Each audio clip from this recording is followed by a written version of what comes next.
I ara, avui és el dia de la narració oral i com a guies que som a Two Ways us vull explicar la història d'aquest llac que tinc a darrere meu, que és el llac Wakatipu.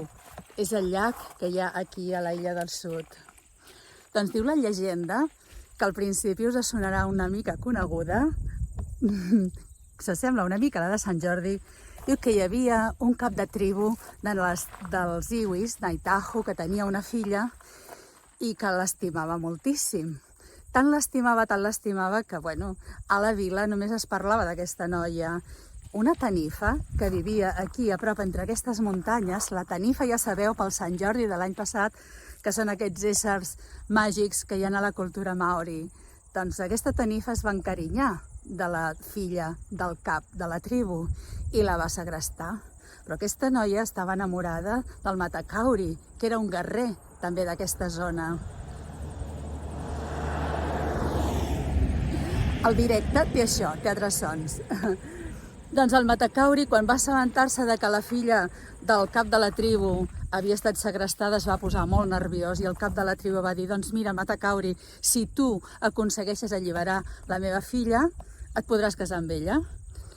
I el Matakauri va recórrer totes aquestes muntanyes buscant, cercant, cridant el nom de la seva estimada, fins que va sentir la seva veu per aquí, entre una d'aquestes valls, s'hi va acostar i la va trobar lligada amb una corda màgica a una de les cames de la tanifa.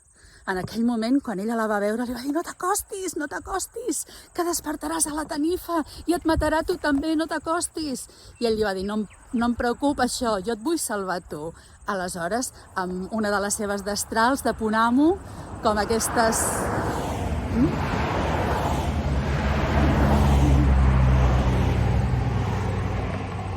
Va intentar tallar aquella corda màgica i no hi va haver manera. La seva estimada es va posar a plorar i les llàgrimes van anar dissolvent a poc aquell lligam. És a dir, no la va salvar ell, es va salvar ella sola.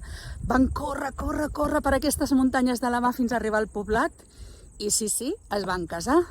Però com comprendreu, la tanifa no es va quedar tranquil·la i va dir: sí, ara veureu, ara em venjaré de tots vosaltres. Però li va agafar molta son. I es va quedar mig adormit contemplant aquesta bellesa d'aquestes muntanyes.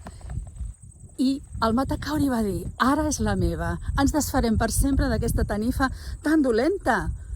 I mentre la tanifa dormia, va cremar tots els matolls que tenien al voltant del seu cau i la tanifa, tota arraulida, amb una forma de zigzag, com si fos un llamp, va cremar fins que es va morir.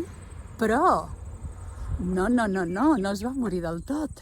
Resulta que diuen els maorins que aquesta illa petita que tenim aquí, que a més li diuen Rabbit Island, aquest és el cor de la tanifa. I sabeu què fa aquest llac? Aquest llac cada 20 minuts puja 10 centímetres i després els baixa. Puja